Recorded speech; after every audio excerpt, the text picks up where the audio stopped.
Your best employee might seem like the obvious choice for your next manager. They know the job, they show up, they solve problems, they produce results. Other employees already go to them for help. But here's the question. Are they actually ready to truly manage? Or are you rewarding strong performance by giving them a completely different job? Because being great at the work does not automatically mean someone is ready to manage the people doing the work. And that does not mean your best employee is incapable of being a great manager. They might be exactly the right person, but strong performance should get some considered for management. It should not be the entire evaluation.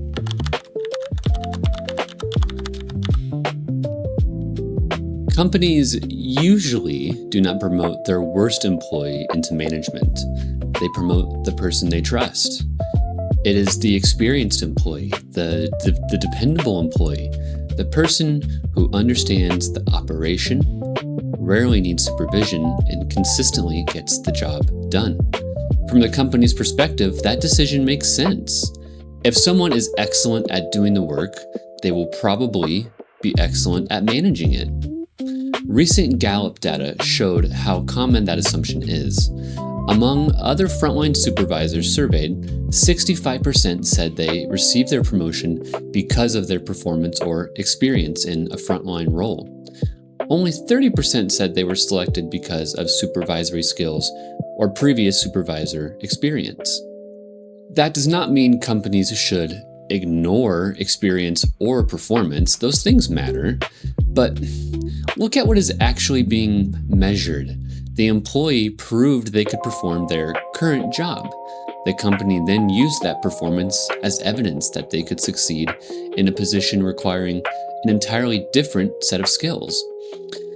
It's like saying, you are our best player, you must be ready to coach the team. Maybe they are, but playing and coaching are not the same job, and neither are performing the work and managing the people who perform it.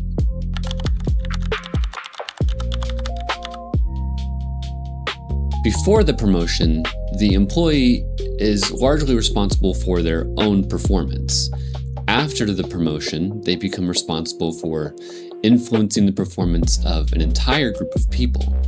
They may now have to delegate work that they could complete faster themselves. They have to give clear direction, document performance, resolve disagreements, communicate decisions they may not personally agree with, and hold former peers accountable. They also have to understand that different employees may need different levels of communication, support, and supervision. Knowing how the work should be done is useful. Knowing how to get 10 different people to consistently do it is different. That's management. The Center for Creative Leadership describes the move into management as more than a change in tasks. It requires someone to shift from personally producing results to producing results through other people. That shift can be difficult for someone whose success has always come from being the person who personally fixes every problem. The employee who was rewarded for moving quickly may now need to slow down and teach. The employee who became successful by controlling the details may now need to delegate. The employee who could previously avoid workplace conflict may now be responsible for directly addressing it.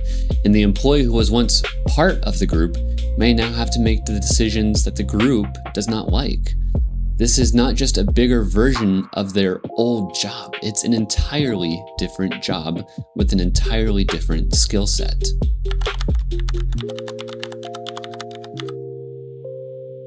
So, what can an employee do if they want to make the move into management? The answer is not start acting like everyone's boss before receiving the position. Trying to control your coworkers, correct everyone around you, or consistently remind people that you want to be promoted is not leadership. You demonstrate readiness through how you handle communication, responsibility, feedback, problems, and the people around you. There are 5 areas I would pay attention to. First, communicate clearly. Management is not only about knowing the right answer. You have to communicate that answer in a way that another person can understand and use. Can you explain a process without making the other person feel stupid? Can you raise a concern without being accusatory? Can you disagree professionally? Can you give leadership useful information instead of vague statements like everything is a mess or nobody around here does their job? A future manager should be able to describe what is happening, why it matters, and what may need to happen next. Clear communication makes people trust your judgment. Constant complaining without clarity does not. Secondly, show that you can make the team better. Not just prove that you are the best person on it. There's a difference between being helpful and needing everyone to know that you are the most knowledgeable person in the room. Share information. Help newer employees. Support coworkers when the department is struggling. Bring attention to problems that affect the operation, even when they do not directly affect your own assignment. But do that without overstepping your authority or treating your coworkers as though they already report to you. One of the strongest indicators of leadership potential is that people around you become more capable because you're simply there. A strong employee can personally carry a heavy workload. A potential manager should also show that they can help other people become stronger. Third, show that you can receive feedback. This is a major one. Employees sometimes want the authority to correct other people, but they struggle when anyone corrects them. If you become defensive, shut down, blame everyone else, or treat every piece of feedback like a personal attack, you are going to struggle to coach employees through their own performance issues. If you cannot be coached, it will be difficult for you to coach other people. That does not mean you have to agree with every decision or every piece of feedback. It means you can listen, ask questions, evaluate what was said, respond professionally. Managers are still managed. The title does not remove the need for accountability. It increases it. Fourth, demonstrate sound judgment. A manager has to recognize which problems can be handled directly, which ones require support, and which ones need to be escalated, sometimes immediately. Bringing every minor issue to leadership is not good judgment. Trying to quietly handle a serious employee relation or safety issue by yourself is not good judgment either. Employees who are ready for more responsibility usually understand the difference. They do not hide problems to protect their image. They also do not create an emergency out of every inconvenience. They gather the facts. They think beyond their immediate frustration and involve the right person at the right time. Finally, be honest about whether you actually want to manage people. Not just want the title or not just worried about the raise. Do you want responsibility for employee performance? Do you want to have those uncomfortable conversations? Are you prepared to make decisions that may disappoint people who you currently see as a peer? There is nothing wrong with wanting to advance without wanting to manage people. Sometimes management is simply the only advancement path the company bothered to create. But if management is what you want, tell your leader directly. Ask what skills you need to develop. Ask where they see gaps. Ask for opportunities to lead a project, train an employee, or take responsibility for a defined department goal. Do not make leadership guess whether you are interested, but also understand that expressing interest is the beginning of the process, not proof that you are ready.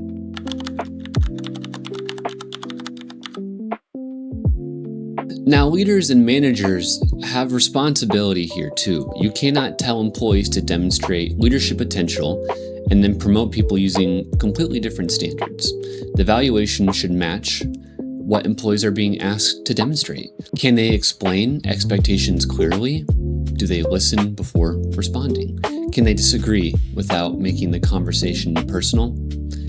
When they bring a problem, do they provide facts, context? Do they bring rumors, conclusions, frustration? Management communication does not have to be polished or corporate. It does need to be clear, controlled, and useful. Next, look beyond the individual productivity. Ask how the employee achieves their results. Do they share information or do they protect it because being the only person who knows makes them feel valuable? Do they strengthen less experienced employees or do they become frustrated and take over every time someone struggles? Do coworkers seek their help because they are knowledgeable and supportive, or because the employee has unofficially taken control of the department? Being influential is not automatically positive. You have to evaluate what the influence does to the team. The best individual producer may struggle in management if their success depends on personally controlling every important task.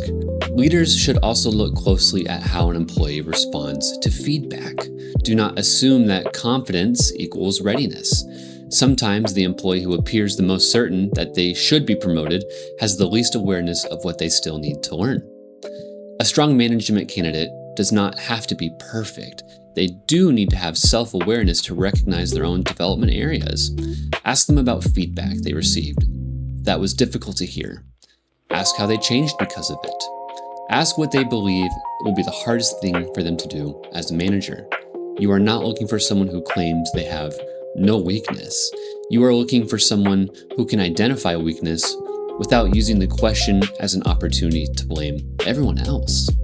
Judgment should not be evaluated through instincts alone. Use real scenarios. Ask the employee what they would do if a strong performer repeatedly ignored a department expectation. Ask how they would respond if two employees were in conflict and one of them was a close friend. Ask what they would do if a leadership made a decision they personally disagreed with, but they were responsible for communicating to the team. Ask how they would handle an employee who made an honest mistake compared with an employee who knowingly ignored an expectation. The goal is not to hear a perfectly rehearsed HR answer. Listen for whether the employee gains information, communicates directly, recognizes when support is needed, and applies expectations consistently. Gallup recommends structured interviews and assessments rather than relying on performance history or informal instinct when selecting supervisors. Managers should not be selected because someone just feels like a leader. Define the behaviors you need and then evaluate whether the person has demonstrated them. Finally, make sure the employee understands the position they are accepting. Do not sell management as recognition and leave out the difficult parts. Explain the accountability, the documentation, the scheduling pressure, the employee conflict and responsibility that comes with making decisions for other people. Then ask if they still want the job. Wanting the promotion and understanding the promotion are not always the same thing, and if an employee is hesitant after hearing the full reality of the role, that does not necessarily show a lack of ambition. It may show self-awareness. A person can be extremely valuable to the company without becoming responsible for managing employees. Companies need to become better at creating meaningful advancement opportunities for people whose strengths are technical, operational, or specialized rather than supervisory.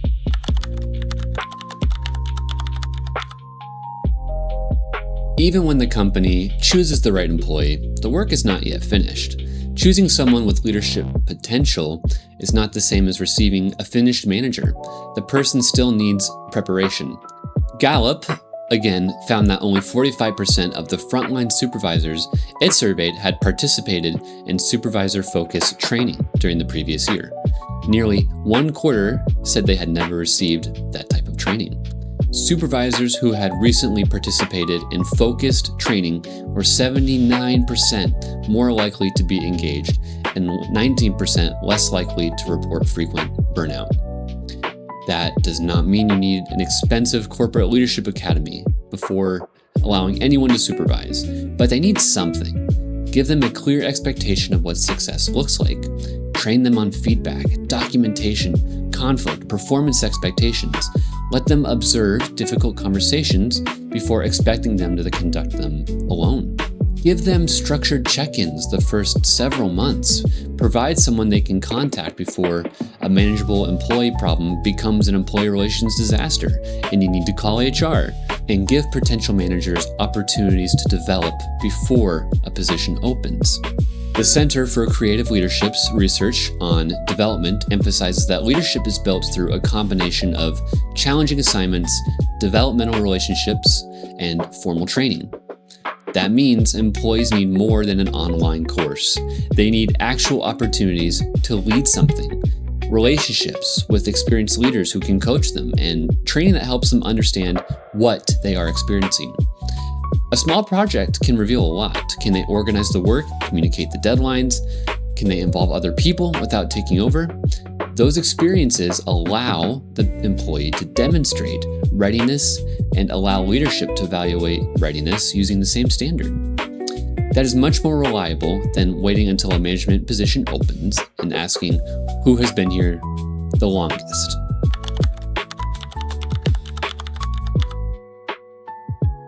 So, is your employee actually ready to manage? Maybe. They may become one of your strongest managers, but their performance in their current role cannot be the only evidence you use.